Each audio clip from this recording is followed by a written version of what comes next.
저도 쉬는 것을 굉장히 좋아합니다. 그런데 우리 정익구 목사님의 말씀처럼 이렇게 쉬어도 피곤할까요? 그리고 앞으로도 계속 피곤할 것 같습니다.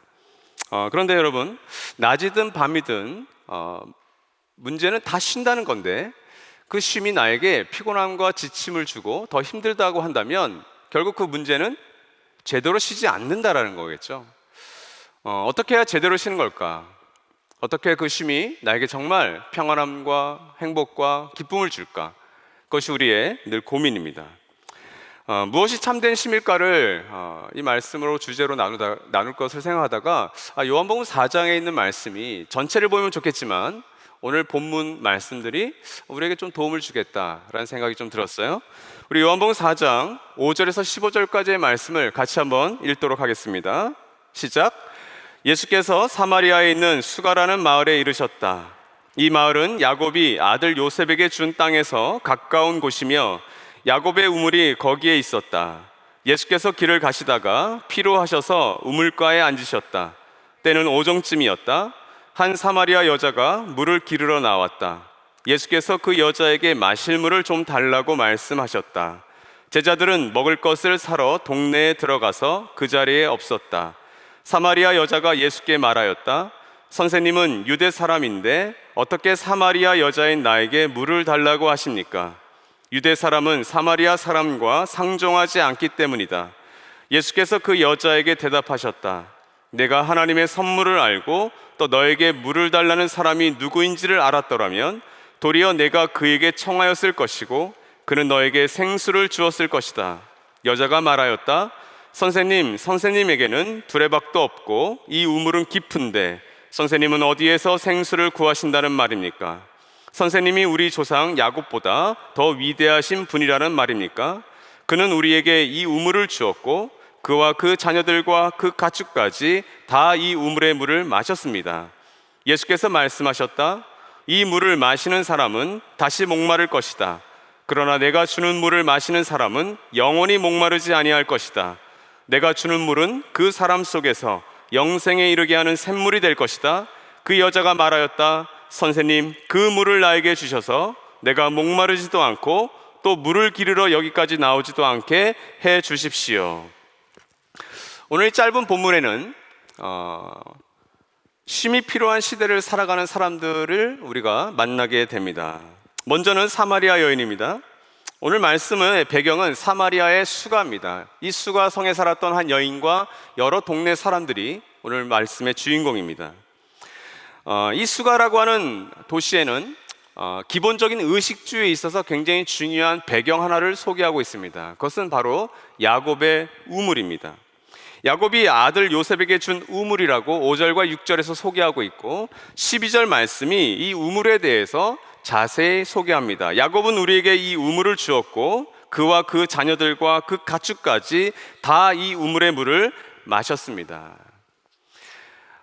야곱과 요셉의 시대와 구약 창세기에 나오는, 그리고 오늘 이 요한복음에 나오는 사마리아 여인의 시대는 약 2000년의 시간과 공간의 차이가 있습니다. 물론 공간은 같은 공간이겠죠.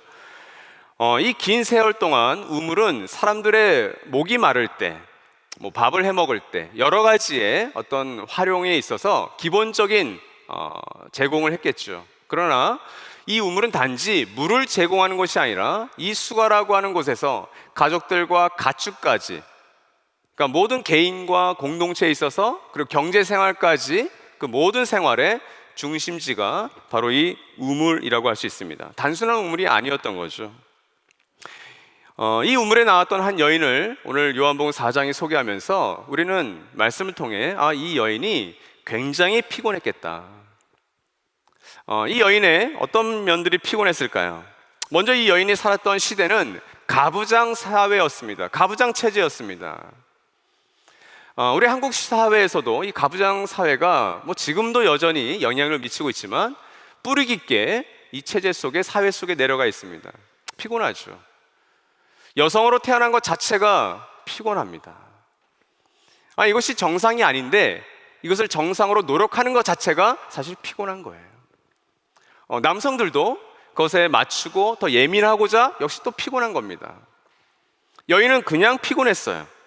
또한 9절 말씀을 보면 이 여인은 인종차별을 당연시 여겼습니다. 자신은 사마리아 사람이고 여인인데 유대 사람인 예수가 자신에게 가까이 하고 말을 거는 것에 있어서 이상하게 여겼습니다. 유대 사람들은 개와 이방인과 여자로 태어나지 않은 것에 대해서 감사했습니다. 유대 남자들의 인식이었습니다. 이런 인종차별을 당연시 여겼죠. 또한 오늘 말씀 17절을 읽진 않았지만 이 여인에게 남편이 5 있었습니다. 아니, 남편 노릇을 하는 사람이 5 있었고 지금 현재에도 1명이 그 역할을 하고 있었습니다. 좋았을까요? 피곤했을까요? 저는 한 분과 16년을 살아도 피곤하던데요. 6절 말씀을 보면 이 여인은 관계를 회피했습니다.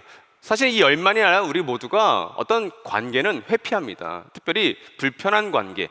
우리 지난주 이질 목사님께서 잘 말씀해 주셨겠지만 불편한 관계는 회피하고 도피하기가 쉽습니다. 저도 그렇습니다.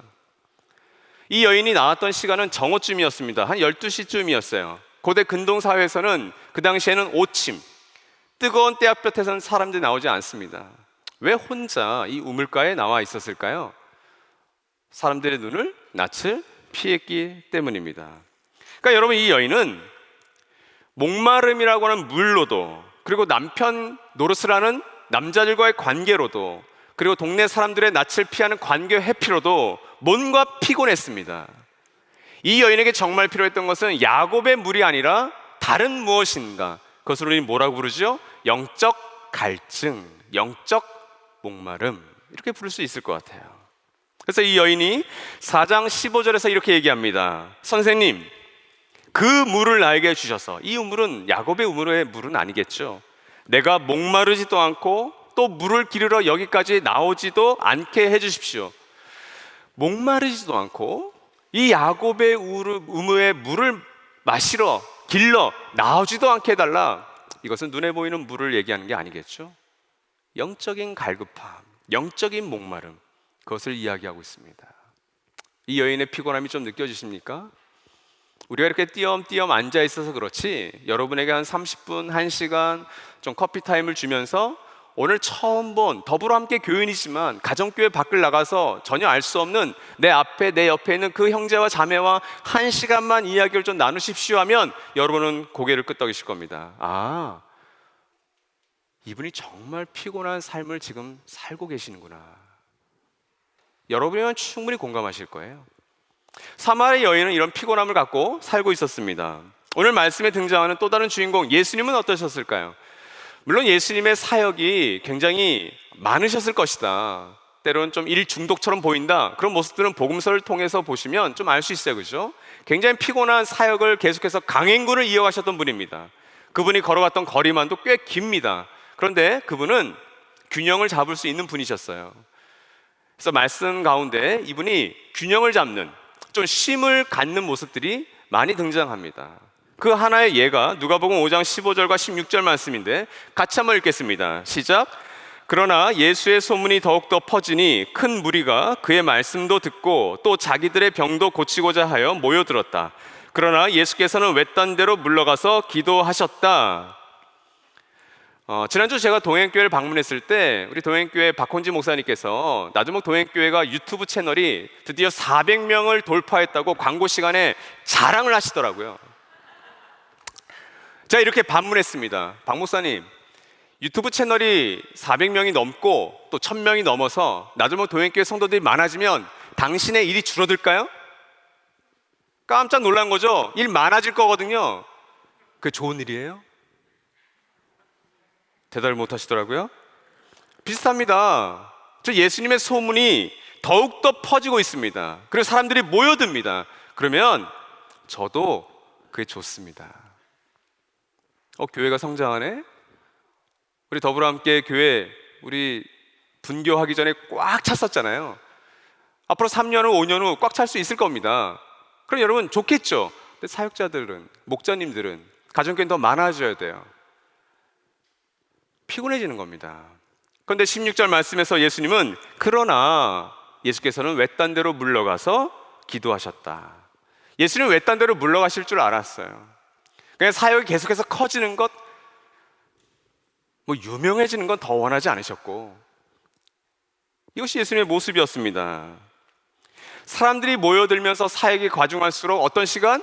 여기서 보시면 광야의 시간, 외딴데로라는 것은 와일더네스, 그냥 광야예요. 홀로의 시간을 가질 수 있는 분이었어요. 그럼 여러분, 사역을 열심히 하고 쉼을 가지면 피곤함이 없었나요? 아니요. 오늘 말씀 6절 후반절을 보시면 예수께서 길을 가시다가 피로하셔서 우물가에 앉으셨다. 때는 오정쯤이었다. 이렇게 돼 있죠. 아마 성경 본문 가운데 예수님께서 피로하셨다, 피곤하셨다, 이런 말씀이 또 있나 싶을 정도입니다.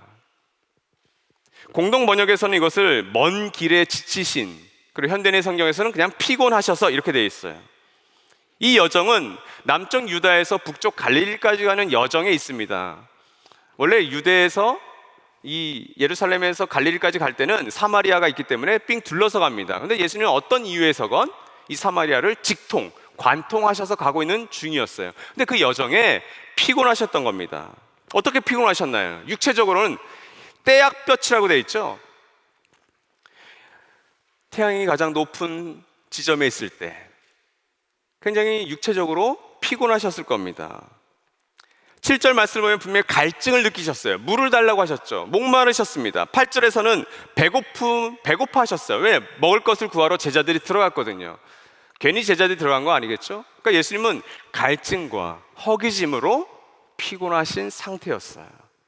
그래서 성경 기자는 그분이 피곤하셔서 우물가에 앉으셨다, 이렇게 표현합니다. 또한 그분은 심리적으로는 오늘 읽진 않았지만 4장 1절 말씀에 바리새파 사람들의 귀에 들어간 것을 아셨다, 이렇게 돼 있어요. 그래서 남쪽에서 북쪽으로 가는 여정을 가신 거겠죠. 바리새파 사람들은 예수님께 어떤 존재입니까? 어렵지 않습니다. 가정교회에서, 어떤 사역팀에서, 내 어떤 친구 관계 속에서, 내 부부 관계 속에서, 나의 자녀와 부모 관계 속에서 나를 힘들게 하는 관계. 바리새파 사람들은 호의적이지 않았어요. 몇몇은 주님을 따랐지만 바리새파 사람들이 예수에 대해서 수군거렸다는 것은, 얘기했다는 것은 예수를 시기하고 질투하고 나중에는 종국에는 죽이고자 하는 모의였죠. 예수님도 인간이셨습니다. 심리적으로 압박감을 느끼셨을 거예요. 그래서 자신의 영적 고향, 그리고 고향과도 같은 갈릴리로 다시 가십니다. 예수님도 육체적으로 심리적으로 피곤하셨어요. 그러니까 여러분이 피곤함을 느끼는 것, 여러분 그걸 죄책감으로 느끼지 마십시오. 그거 좀 너무나도 당연한 거예요. 우리는 어떨까요? 분명히 코로나 때문에 우리는 더 피곤해진 게 맞습니다. 그래서 코로나 블루라고 하는 말을 쓰죠. 코로나와 우울증을 의미하는 블루라고 하는 영어 단어를 합친 코로나 블루.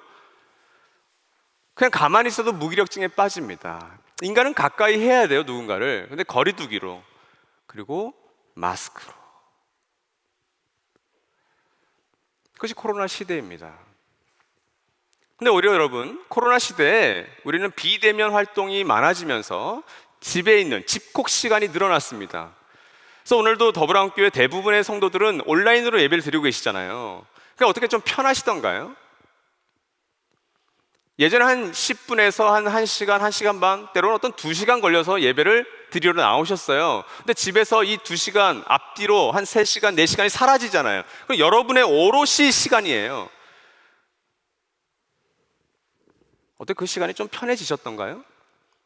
그렇게 하니 예배가 더 집중이 되고 예배가 잘 드려지고 어떤 하나님과의 관계나 사람들의 관계가 좋아지시던가요?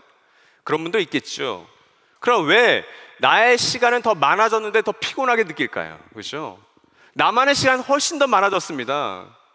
가정교회조차 토요일과 주일은, 금요일은 가정교회 가는 시간, 더불어함께 교회 대강당 오는 시간, 그럼 모든 시간들이 이제는 줌으로, 유튜브로 사라져버렸습니다. 그런데 왜 이렇게 계속 피곤하죠? 그것이 우리의 고민입니다. 오히려 배달 산업과 가전제품 산업은 폭증했습니다. 그래서 우리는 그것들을 통해서 간접 혹은 직접 경험하면서 쉼을 갖기를 원해요. 여러분, 오늘날 저는 대한민국의 현대사회에서 현대인들이 쉬지 못해서 피곤하다라고 하는 말은 더 이상 하지 못할 것 같아요. 왜? 오늘 해외로 나가지 못하지만 여러 방법으로 국내에서 여행을 많이 하고 있습니다. 실제로 제주도를 엄청 많이 가십니다. 그리고 간접적으로도 쉼을 경험합니다. 여러분 테레비를 켜보십시오. 주로 네 가지로 쉬는 것 같아요. 집과 인테리어. 요즘 어떤 채널을 틀어도 집과 인테리어에 대한 대리 만족을 하면서 쉽니다. 아, 나도 저런 집에 있으면 좋겠다. 또 어떤 분은 돈이 있어서 정말 그런 집과 그런 인테리어를 하실 수 있어요. 먹방은 어떻습니까? 대표적이죠. 아마 가장 많은 채널이 먹는 것과 관련되는 것 같아요. 유튜브도 먹방 유튜버. 그래서 남이 먹는 걸 보면서 아, 맛있겠다, 나도 저 집에 가봐야 되겠다, 간접 직접 경험합니다. 동식물들, 반려묘, 반려견, 그리고 식물들을 키우면서 좋은 취미 생활로 쉼을 얻습니다. 또 캠핑과 레저 활동, 여행, 이 네 가지를 다 짬뽕해서 오늘 또 테레비를 만듭니다. 그런 것들이 정말 우리에게 적당한 쉼을 줄 때는 있지만 정말 그것이 우리의 피곤함을 없애주던가요? 여전히 신체적, 정서적인 피로감과 어떤 지침을 호소하고 있는 시대를 우리는 살아가고 있는데, 쉬지 않아서가 아니라 쉼을 더 많이 주는 이 사회 속에서 우린 피곤함을 호소합니다. 그런데 여러분, 그것이 그리스도 밖에, 교회 밖에 있는 사람들의 이야기로 칩시다. 그리스도 안에 있는, 교회 안에 있는 우리는 이 코로나 시대에 더 피곤해지셨습니까? 아니면 좀 덜 피곤한 삶을 살고 계십니까? 그렇게 큰 차이가 없는 것이 어쩌면 우리의 또 자화상이 아닐까.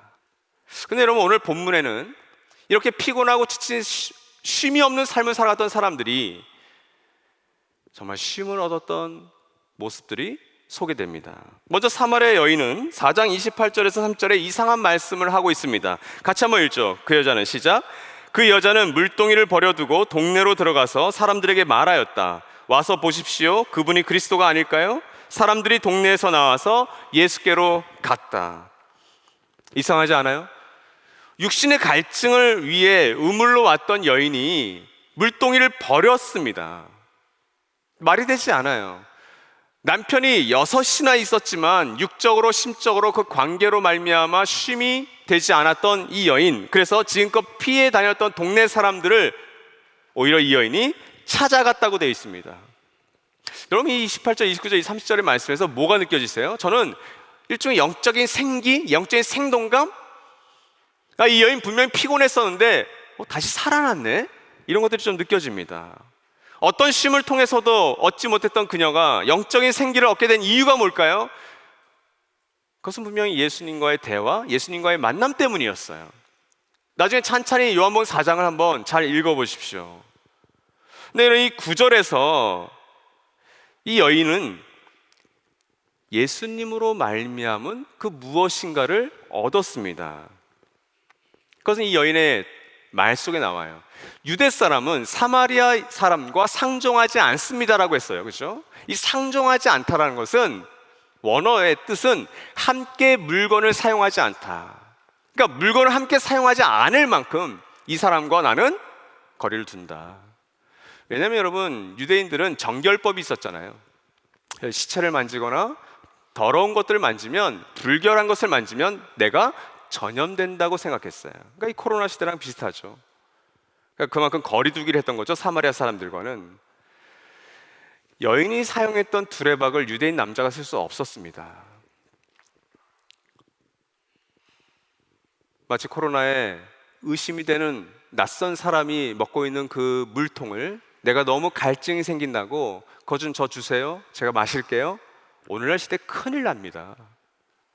근데 예수님은 그보다 더한 것을 지금 하고 계시는 거예요. 예수님은 두레박만이 아니라 이 여인과 지금 함께 하고 있는 거죠. 이 여인과 한 공간과 한 시간을 보내고 있는 겁니다. 이 여인이 이렇게 얘기했어요. 당신은 유대인이고 사마리아 여자인 나, 이렇게 개역개정에서 설명했는데 대조하는 거죠. 이 두 사람 사이에는 넘을 수 없는 벽과 장애물이 있었던 겁니다. 그런데 예수님은 어떻게 하셨어요? 물을 좀 다오. 분명히 이 말을 했을 때는 메마른 목소리가 아니라 따뜻한 목소리로 이 여인에게 다가가셨을 거예요. 물을 좀 다오. 그러면서 이 여인에게 궁금증을 일으키셨겠죠. 먼저 손을 내밀어서 먼저 상종해 주시는 겁니다. 너가 쓰는 두레박 더럽지 않아. 그래 너도 나에겐 더러운 존재가 아니야. 여인에게 먼저 다가가시면서 결국 영적인 갈증을 해결해 주십니다. 이 사마리아 여인도 이 4장 안에서 영적인 생기를 회복해요. 그런데 재미있는 건 피곤하셔서 우물가에 앉으셔서 물을 구하셨던, 그리고 배고파서 먹을 것을 제자들을 시켜서 사게 하셨던 예수님이 영적인 생기가 회복됩니다. 그 모습이 오늘 말씀에 잘 나와 있습니다. 정확히 제자들이 돌아가기까지 예수께서 드신 것은 아무것도 없습니다. 오히려 에너지를 많이 사용하셨어요. 그것도 꽤 길게. 여러분 만약 이런 상황이라면, 만약 저의 경우라면 제가 이따 1부 예배를 마치고 함께 식사를 하게 될 거예요. 그런데 어떤 한 분이 너무 급해서 목사님 저랑 약간 얘기 좀 나눠주세요. 저는 형제들이 찾아오면 잠깐 얘기할 마음이 있습니다. 이야기 시간이 그렇게 길지 않을 거예요. 또 어떤 자매님이 근심에 가득한 얼굴로 목사님 꼭 만나주셔야 돼요 그러면 저는 약간 긴장하기 시작할 겁니다. 밥 먹어야 되는데. 여러분, 예수님께서 나누신 대상이 여인이었죠? 거기다가 이 여인의 대화 주제는 묵직한 주제였습니다. 시시껄렁한 드라마 얘기가 아니었어요. 스포츠 얘기가 아니었어요. 운동 경기 결과 얘기가 아니었어요. 이 여인이 내면 깊숙이 있었던 그 문제를 예수님은 여인과 몇 시간 정도로 얘기를 나누셨을 겁니다. 자신의 에너지를 사용하신 거예요. 밥 먹기 전에. 그리고 여러분 30절은 동네 사람들까지 예수를 둘러쌌습니다. 예수님 피곤하셨겠죠. 근데 여러분 제자들이 예수께 와서 먹을 것을 권하였을 때 예수께서 이런 말씀을 하시는 것이 4장 32절 34절까지의 말씀이에요. 같이 한번 읽죠. 그러나 시작. 그러나 예수께서는 그들에게 말씀하시기를 나에게는 너희가 알지 못하는 먹을 양식이 있다 하셨다. 제자들은 누가 잡수실 것을 가져다 드렸을까 하고 서로 말하였다. 예수께서 그들에게 말씀하셨다. 나의 양식은 나를 보내신 분의 뜻을 행하고 그분의 일을 이루는 것이다. 예수님의 명백한 배고픔으로 말미암아 먹을 것을 동네로 들어갔던 사러 들었던 제자들이 와서 먹을 것을 주려고 하는데 예수님은 나 배부르다 그러는 거예요. 저 지금 배고픕니다. 그런데 제가 오늘 말씀을 전하고 더불어 함께서 이렇게 일부 예배를 가족들과 같이 너무 드리니까 센터장님, 목사님 저 배불러요. 안 먹어요. 이거죠. 근데 저 먹을 겁니다.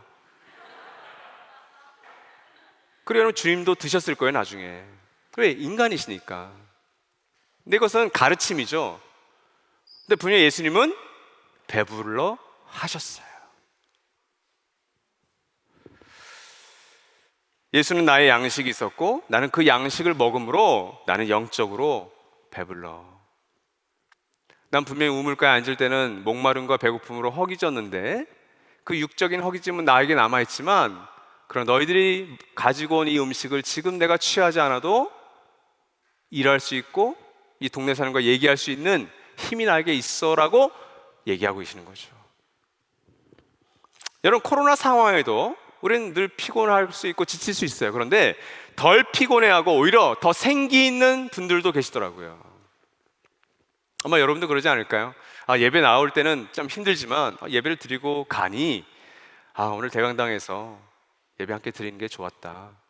가정교회 예배를 빠질 수도 있지만 줌으로라도 함께하니 좋았다. 그런 마음일 건데 여러분 피곤하고 지친 일상을 살아가는 건 당연한 것 같습니다. 비슷합니다. 교회 다니는 사람이나 교회 안에 있는 사람이나. 그런데 결정적인 순간에 달라요. 차별이 있습니다. 코로나 상황에 비대면이 발달하고 또 줌으로 유튜브로 온라인으로 이렇게 활동을 할 수 있죠. 그래서 우리가 적극적으로 활용도 합니다. 근데 그것도 피곤해요. 그죠? 줌으로 예배드리고 유튜브 예배드리면 피곤합니다. 근데 그것을 적절하게 활용하는 거죠. 저 나도 꿈꾸는 교회를 한번 이렇게 검사를 했어요. 이렇게 평가를 해봤어요. 우리는 지난 6개월 동안 1년 4개월 동안 우리는 어땠나. 참 피곤했다. 그래서 목자님들도 정말 피곤해 하시더라고요. 그래서 그 어느 해보다 목자 재충전도 많이 하고 저도 7월부터 목자 재충전을 합니다. 저도 피곤하더라고요. 그런데 그 피곤한 와중에도 이런 영적인 생기를 가지고 했던 사역들이 많더라고요. 여러분 더불어 함께 교회가 얼마나 복받은 교회인지 여러분 잘 모르시죠? 제가 잠깐 얘기해 드릴게요. 저는 이렇게 순회 설교할 때마다 전 너무 행복해요. 왜 그러냐면 너무 점심이 좋아요. 우리 이성 목사님, 김영 목사님 다 너무 죄송한데 저희는 1부 예배를 성남에서 드리고 한 25분 정도를 가서 수서에서 2부 예배를 드려야 되잖아요. 여러분, 저는 지난 2년 동안 점심을 제 차에서 먹었습니다. 시간이 없어요, 점심 먹을. 여러분이 보내주신 강사 목사님들도 다 차에서 드신다고요. 저는 그냥 김밥 준비해놔요. 근데 더불어함께 얼마나 좋습니까? 고작 이동해봤자 대강당에서 바나바울, 대강당에서 예능관이에요. 전 너무 행복해요. 한 11개월은 네트워크 순회 설교 했으면 좋겠어요. 여러분, 피곤한 건 너무 당연한 것 같아요. 그만큼 꿈꾸는 교회 사역자들, 꿈꾸는 교회 목자들, 운영위원들 그 오가는 거리만큼 피곤했던 게 사실이에요. 그 오가는 거리로 인해서, 시간으로 인해서 저는 그만큼의 교제를 나눌 수가 없어요. 여러분, 이렇게 이제 예배 끝나면 로비 나가시면서 집사님, 권사님, 가족님, 목자님, 저는 그런 게 없어요. 근데 여러분, 이번 상반기 동안 저희가 정말 유입되기 어려운 상황 속에서 15분이 열린 대화를 오셨어요. 풍성한 삶의 초대, 풍성한 첫걸음도 20명, 그리고 3주 전에 우리 풍성한 삶의 약속 세례 4분이 봐주셨어요. 우리 하대 7기는 6명, 그리고 오늘부터 시작하는 하늘가족 디딤돌은 8분이 또 참석하게 계세요. 2주 전에 언가지 5명이 끝났어요. 가정교회 하나를 파송했습니다. 요즘 우리 가족들도 투자, 주식, 부동산 너무 관심이 많아요. 그래서 요청하더라고요. 이거 좀 해줬으면 좋겠다. 성경적으로 이거 어떻게 해야 되냐? 해야 되냐 말아야 되냐? 너무 수준이 낮은 거고. 그래서 경제금융 세미나 했어요. 62명이 참석했어요. 또 우리 아이들의 성적인 것도 어떻게 고민할까? 성세미나 했습니다. 부모가 25명, 아이들이 16명이 참석했어요. 주기도문 최근에 16명이 세미나 들었습니다. 저랑 함께 지혜서를 통독하자 시편, 잠언, 욥기, 전도서 우리 3월부터 12월까지 단톡방에서 계속 매일매일 읽자 13명이 하고 있습니다. 풍산기 32명이 참석했어요. 다시 놓기를 12명이 했습니다. 제가 보니까 이게 다 뭐예요? 피곤한 일이에요. 이거 안 하는 게 쉬는 겁니다. 근데 여러분, 놀라운 건 이런 걸 하면서 자신들이 영적으로 생기가 있고 다시 회복됐다는 걸 고백하는 거예요. 여러분, 가만히 있는다고 쉬는 게 아니에요. 그래서 최근에 끝났던 언약가족 디딤돌을 했던 한 자매가 이런 간증문을 써서 여러분께 알려드립니다. 가정교회 식구들이 돌아가면서 성남 채플에서 2 아이를 돌봐주었습니다. 그래서 식구들의 헌신으로 저희 부부가 강의를 수강했습니다. 이제는 풍산기 인도를 너무나 해보고 싶은 마음이 솟구칩니다. 청년 시절에 함께했던 친구들 가운데 결혼과 육아로 코로나와 함께 공동체에서 멀어진 친구들이 많습니다. 하나님, 나라 복음을 함께 나눌 지체에게서 먼저 연락이 오게 해주세요. 필요를 표현하는 지체와 처음으로 해보고 싶습니다. 이게 꿈꾸는 교회 이야기만 아니겠죠. 어쩌면 더 열악한 환경 속에서 하드웨어는 우리보다 좋지만 더 불안정한 상황 속에서 더불어 함께 교회만의 영적인 생기를 위해서 수고하신 목자님들과 사역자들, 언약가족들, 하늘가족들이 바로 여러분들이세요. 그래서 그것에 대해서는 정말 너무나도 박수를 치고 싶습니다.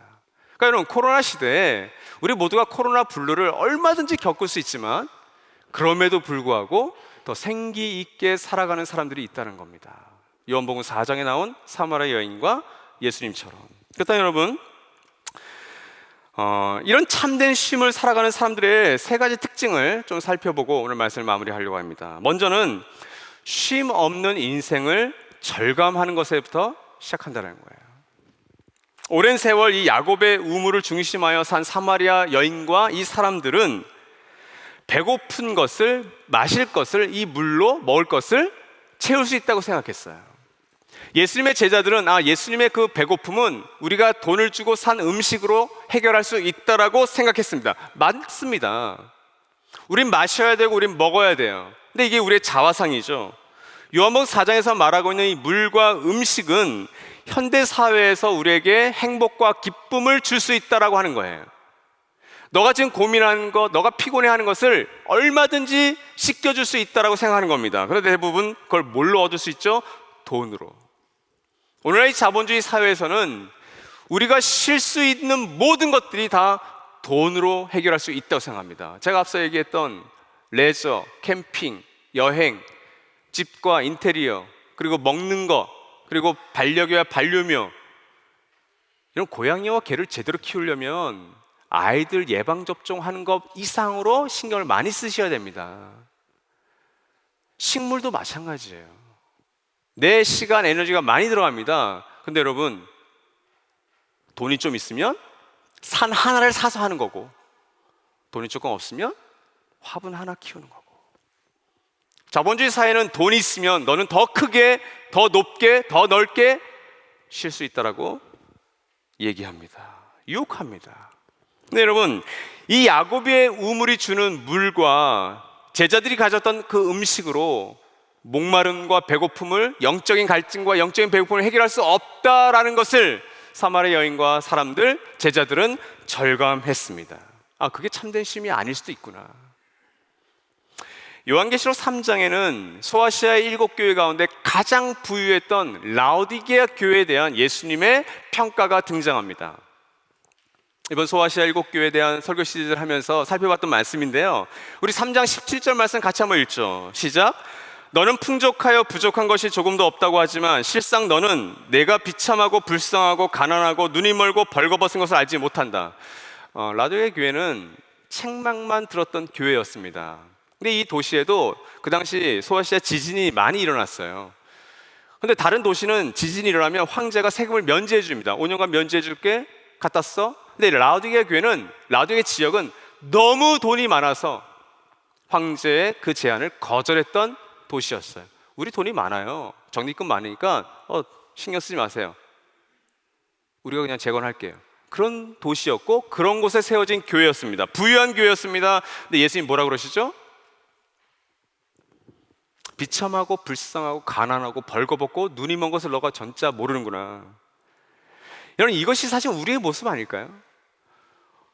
오늘날 대한민국 분명히 잘 사는 나라가 맞습니다. 특별히 서울에 세워진 이 더불어함께 교회에는 근데 여러분, 오늘 이 계시록 3장 17절에서 이야기하고 있는 이 부분이 만약 나에게 너는 정말 비참하고 불쌍하고 가난하고 눈이 멀고 벌거벗은 존재라는 이 말씀이 나에게 찔림을 준다면 우리도 어느새 세상이 주는 쉼에 쫓아가고 있는 삶을 산다라고도 볼 수 있겠죠. 특별히 오늘은 안식일입니다. 주일이라고 그러죠. 아니, 제대로 쉬어야 되는 날이에요, 오늘이.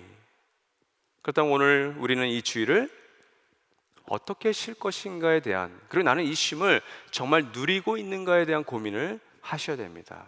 절감하는 거예요. 내가 쉬는 방식이 맞나? 내가 일하는 방식은 맞나?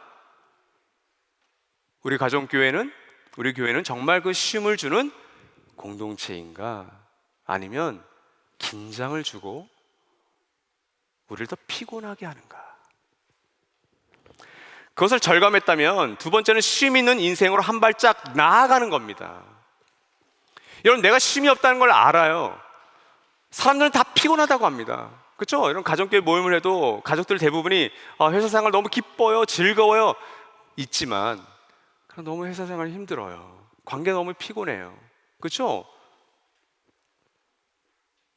누구나 피곤한 걸 절감한다고 해서 한 발짝 나가지 않습니다.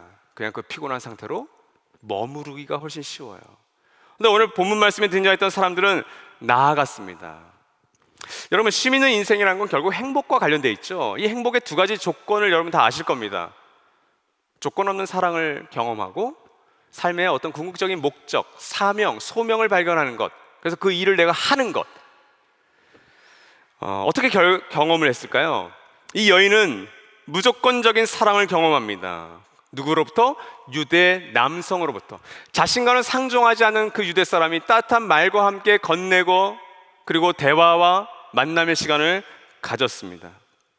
오히려 예수님은 갈증과 배고픔의 시간이었잖아요. 오늘 다 공감하실 거예요. 내가 짜증나고 내가 피곤하면 다른 사람에게 내 시간, 내 물질, 내 에너지 줄 마음의 여유가 없습니다. 그거 당연한 거예요. 저도 그렇습니다.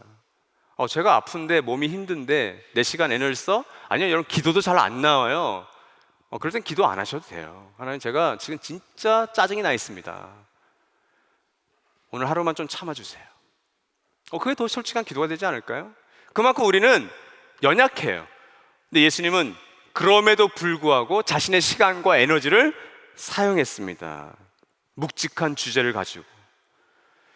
그리고 그 여인만 끝난 게 아니죠. 이번엔 이 여인으로 말미암아 동네 사람들이 찾아와서 예수님께 이틀간 자신들과 더 있어달라고 요청합니다. 그 요청도 들어주십니다. 여인만 사랑한 게 아니에요. 사마리아를 둘러서 가지 않았던 이유가 여기에 있구나라고 우리가 볼 수가 있게 되는 거죠.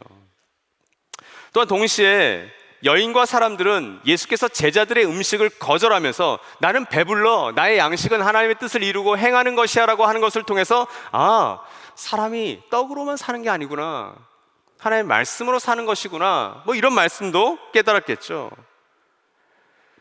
예수님은 궁극적인 삶의 목적을 아셨던 분입니다.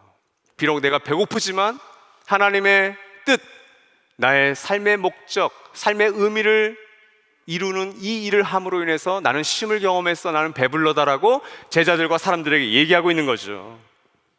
앞서 라우디게 교회를 얘기했는데 이 라우디게 교회를 향한 예수님의 처방이 3장 18절이에요. 같이 한번 읽습니다. 시작. 그러므로 나는 내게 권한다. 내가 부유하게 되려거든 불에 정련한 금을 내게서 사고 내 벌거벗은 수치를 가려서 드러내지 않으려거든 흰옷을 사서 입고 내 눈에 밝아지려거든 안약을 사서 눈에 발라라. 이게 라우디게 교회를 향한 그리스도의 처방전이었어요. 근데 이런 중요한 표현이 내게서 사고라는 거예요. 불로 정련한 금, 그리고 흰옷, 안약, 그것이 다 내게서에 걸려요. 내게서 금을 사고, 내게서 옷을 사고, 내게서 안약을 사라. 여러분, 왜 제가 피곤할까요? 쉬는데 왜 피곤할까요? 제대로 쉬었다면 거의 피곤함이 없어야 돼요. 물론 다 없을 수 없겠지만 여러분 쉬시죠. 근데 왜 그 쉼을 통해서 늘 피곤함을 느낄까요? 오늘 계시록 3장 18절의 말씀을 우리가 생각하면, 요한복음 4장을 생각하면, 나는 나의 쉼의 도구들을 예수 그리스도에게서 사고 있는가? 아니면 자본주의 사회에서 돈을 주면 살 수 있는 것들을 나는 사서 쉬고 있는가? 이 질문에 여러분 진지하게 대답해 보십시오. 저도 돈이 너무 좋습니다. 이 사회가 얘기하는 것은 럭셔리한 거, 이거보다 조금 더 넓은 거, 이거보다 조금 더 좋은 거, 조금 더 돈을 많이 들이면 더 잘 쓸 수 있다고 우리를 속입니다. 그 대부분 다 거기에 넘어갑니다. 저도 그렇습니다. 그러나 예수께서는 나에게서 살아, 이렇게 얘기하시는 거죠. 우리는 삶의 목적과 의미를 다른 곳에서 추구하기가 쉽습니다. 그러나 예수는 너희가 진짜 풍성한 삶을 살려면 나에게서 살아, 이렇게 얘기하시는 겁니다. 이런 절감하고 직면하는 것에서 한 걸음 더 나아가야 됩니다. 이런 찬은이와 함께하는 예배죠. 가정교회 모임이 있습니다. 소소한 대화 만남이 있습니다. 우리의 찬은이들은 이런 예배를 통해서 나의 만남과 대화와 나의 선물을 통해서 나의 시간과 에너지를 씀을 통해서 뭘 경험해요? 내 인생이 쉼이 없구나. 그런데 여기 오면, 이 사람 만나면 쉼이 있구나. 이게 한 걸음 나아가는 거죠. 마지막 여러분, 쉼 주는 인생으로 살아가면 됩니다. 여인의 쉼은 여인에게만 남지 않았어요. 전염되고 확대되었습니다. 그 방식이 뭔지 아십니까? 29절 말씀을 보면 와서 보십시오. Come and see예요. 근데 여러분, 이것은 많이 들어본 말씀 아니에요? 요한복음 1장 39절에서 예수님은 자기 길 따랐던 첫 두 제자에게 Come and see, 나를 와서 보십시오라고 합니다. 와보라. 개역근이 이렇게 돼 있죠. 예수의 초청 방식을 이 여인도 그대로 따라하고 있는 겁니다. 사마리아 이 예수를 소개한 최초의 전수자가 이 여인이 된 거죠. 대조적입니다. 제자들은 예수님의 배고픈 것, 눈에 보이는 배고픔을 해결하기 위해서 동네에 들어갔습니다. 동네에 들어가서 사람들 만났겠죠. 돈을 지불했겠죠. 경제적인 활동을 했습니다. 근데 여러분, 제자들을 통해서 변화된 사마리아 사람들은 단 한 명도 없습니다. 소개되지 않아요. 근데 이 제자들이, 유대인 제자들이 상종하지 않았던 이 사마리아 여인을 통해서 동네 사람들이 하나님 나라의 복음으로 초청되고 하나님 나라의 복음을 맛보게 되었습니다. 여러분, 여인도 무슨 음식을 지금 드신 거예요? 먹은 거예요? 예수께서 드셨던 그 양식, 나의 양식을 이 여인도 마시고 먹은 것을 보게 되는 겁니다. 제자들도 하지 못했던. 그러니까 요한복음 4장 40절과 41절 이렇게 얘기합니다. 사마리아 사람들이 예수께 와서 자기들과 함께 머무시기를 청하므로 예수께서는 이틀 동안 거기에 머무르셨다. 그래서 더 많은 사람들이 예수의 말씀을 듣고서 믿게 되었다. 예수를 말미암아 여인은 자신의 갈증을 해결했습니다. 근데 홀로 있지 않았죠. 바로 동네 사람들을 초청해서 이 동네 사람들과 예수께서 이틀 동안 더 머물게 만들었어요. 예수를 더 많은 사람들이 믿었다. 예수는 이 사람들과 이틀 동안 뭐 하셨을까요? 분명히 잘 먹고 잘 마셨을 겁니다. 그리고 하나님 나라의 복음의 축제, 향연이 이 사마리아 수가에서 일어난 거예요. 야곱의 우물은 여전히 있었겠지만 이 야곱의 우물이 줄 수 없었던 영적인 갈증과 열정의 배고픔을 이 사마리아 여인과 사람들은 경험했을 겁니다. 여러분, 홀로의 신만을 너무 추구하고 계시지 않습니까? 너무 관계를 도피하거나 회피하고 계시지는 않습니까? 육신의 결핍을 통해 피곤하고 지친 것 당연합니다. 하지만 더 근본적인 피곤함은 영적인 것과 관련이 있어서 그래요. 홀로에서 더불어로 나아가십시오. 그럼 여러분, 그럼에도 불구하고 진짜 쉼은, 이게 오늘 말씀의 핵심입니다. 하나님의 뜻을 행하고 그분의 일을 이루는 것, 이것은 우리의 최고의 쉼이에요. 이것을 여러분 많은 경우 경험하셨을 거예요. 그럼에도 진짜 쉼은 이 땅 가운데서 우리에게 주어지지 않을 겁니다. 영원한 쉼과 안식을 향해 우리에게 나아가는 삶이에요. 그 삶을, 이 깨어진 세상을 살아간다는 건 피곤합니다. 지칩니다. 목자로 산다는 것, 사역자로 산다는 것, 전문 성도 사역자로 산다는 것, 아니 하늘 가족으로 산다는 것은 그 자체가 피곤한 일이에요. 생각하면서 살아야 된다는 거군요. 그런데 그 삶을 무릅쓰고 견디고 인내하며 살아가는 이 삶을 우리가 우리의 찾는 이들과 우리의 다음 세대와 나의 사랑하는 사람들에게 엿보게 해주는 것, 매력적으로 소개하는 것, 그것이 피곤하지만 그것이 영광된 삶이라는 것. 하나님께서는, 오늘 요한복음 4장의 예수님께서는 저와 여러분을 그 피곤한 삶으로 초대하고 계세요. 그러나 그 피곤한 삶이 우리로 참된 쉼을 줍니다. 이 참된 쉼을 기억하는 저와 여러분 되시기를 주님의 이름으로 소원합니다. 이제 우리 1분간 들었던 말씀 가지고 잠시 묵상하도록 하겠습니다.